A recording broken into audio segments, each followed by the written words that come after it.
Hey everybody, it's Robin. It's a Monday night and I was asked to show more of my work area. So hence I'm kind of chopped off on my YouTube, but that's okay. It's not me you're here for, it's the food. So tonight we are doing stuffed squash. Super easy, but super good. First thing you need is some sausage. I had a couple of links in my freezer, thawed them, took them out of the casing, browned them. Then I added some spinach, fresh bagged spinach. I didn't do anything crazy. It wasn't frozen, it was fresh bagged. Mix that into my sausage, let that cook a little bit. To that, I took my acorn squash, which I pierced and microwaved for 10 minutes. Soft, not cooked. I could cut it, I could scoop it.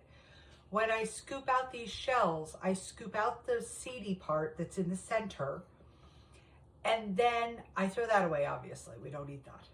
Then I scoop some of the extra and mix it into my stuffing, and I also add cranberries, dried cranberries. I like dried cranberries. I put them in my chicken salad, so it becomes Cape Cod salad. I don't put nuts in it. I'm not a big nuts in my food girl. I like to have cashews or pecans or things like that, but not in my food or in my sweets. Just my thing. I think it's a texture thing, but I don't know. Just me. And yes, I love peanut butter. So then I mixed some chunks of the squash in to my sausage, cooked it on the stove. This is what it looks like before it goes into the shell. And you can see over here, I'm directionally challenged right now. Over on this side, there are some cranberries. Everything's all kind of mixed up. I melted part of a stick of butter.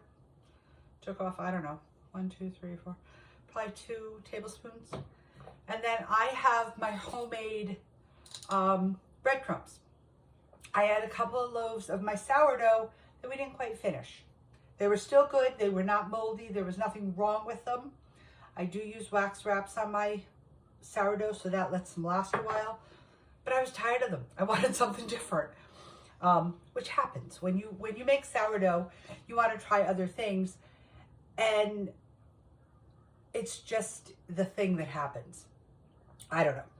So in my house, because it's basically me, sometimes a friend is over, I had extra sourdough. So I cut them up, because I had tried just letting them dry, and sometimes they get moldy or they just don't dry right. So what I did was I cut up all the bread. Didn't make it fancy, didn't do anything crazy. Laid it on a cookie sheet in my oven, 225 for like 45 minutes, kind of flipped them over part way. Halfway through the process, I did take out a piece of it to see, because it felt still like really soft. Took out a piece of it, put a little butter on it, and that was a snack one day, and it was delicious. So I was like, I'm on the right track. So I let them dry, broke them up into big pieces, ran them through my food chopper. So I have homemade breadcrumbs. Breadcrumbs are like $4 a container this size at the store. This, I know what's in it. There's nothing that's preservative. And to this, when I finish the bowl, because I have my big purple bowl that I do dough in sometimes with you guys, I have that full of breadcrumbs. I just have these to use when I'm cooking. But to the rest of them, what I'm going to do is add spices to it, so they'll become seasoned breadcrumbs. Simple, easy. So my breadcrumbs are going to go into my butter, because I want them to toast when they go on top and have that rich buttery taste. And the only other thing you need for this dish, and I forgot to pull it out of the fridge, is parm. Now, I normally use a block of parm, and I would grate it myself, but I had gotten this for a big project I was doing. I think I was probably doing 2 cans of lasagna for an event. So I have this, and I want to use it up. It's good cheese. It's not bad. It's just not my first go-to. I like my chunk of parm from the cheese section that I grate myself, or if I want a bite, I take a piece off, that kind of thing. But this works just fine. And this I'm going to sprinkle between the stuffing and the breadcrumbs. So I have my spoon here. I'm just going to stir these up so they become pasty. That's all you want. Yeah, like that. Kind of pasty, kind of wet, easy peasy. Now, this is a meal for my client, so it has to go in here. My girlfriend, actually. So I made sure that my acorn squash fit in here. The lid fits. That way, when she's at work or at home, wherever, she can pop the lid and have food. If I was doing this for my dinner, I would put it into a casserole pan and just throw it in my toaster oven or my oven and bake it. But I'm just putting this stuffing that's so good. It's just sweet sausage, spinach, cranberries, which you can leave out. You could leave out the spinach if you don't like spinach. This is very user friendly.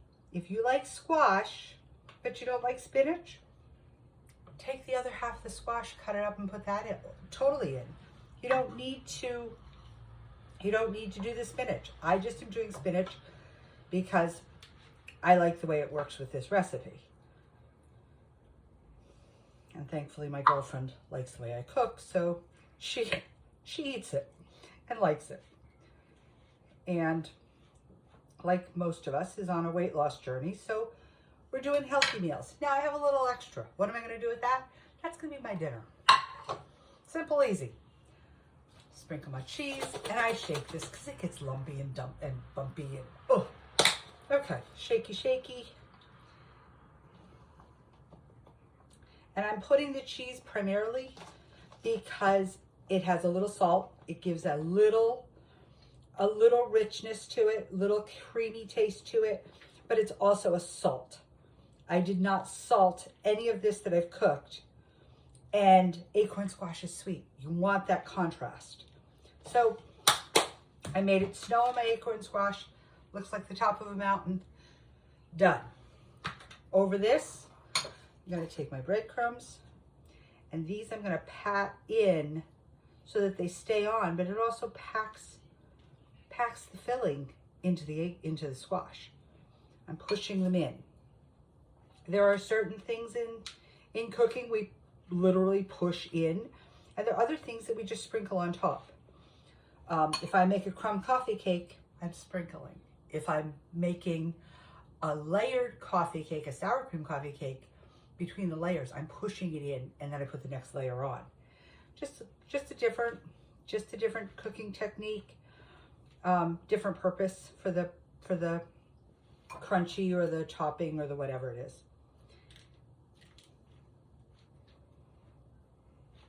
Tomorrow night, just heads up, if you want to see how I make Irish soda bread for St. Patrick's Day, as that is coming up, I am going to be doing that tomorrow night on our video.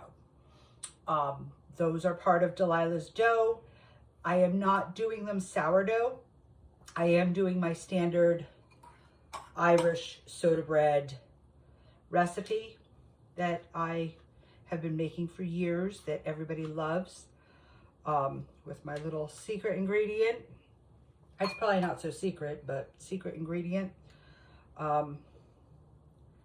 that, again, you can leave out or put in.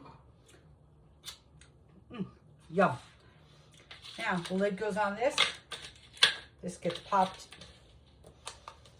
The lid goes on this. There we go. Okay. This is how she looks. Whoops. She tipped over. There we go. That's how she looks. Now, my girlfriend can take this out, put it on a cookie tray in a toaster oven, in an oven, or microwave it. It's user-friendly all the way across the board. So if she's at work in the hospital, she doesn't have a toaster oven. She has a microwave. If she's home, she's got an oven. One meal done. On the stove behind me, I have corned beef cooking, and I have 7 bean and lentil ham soup cooking to pack up for her. These are simple, quick recipes. That's part of the reason we choose them. And second reason we choose them is because they're healthy. The soup is beans, lentils, broth that I made from scratch, some pieces of ham, onions, carrots, that's it. I didn't add salt.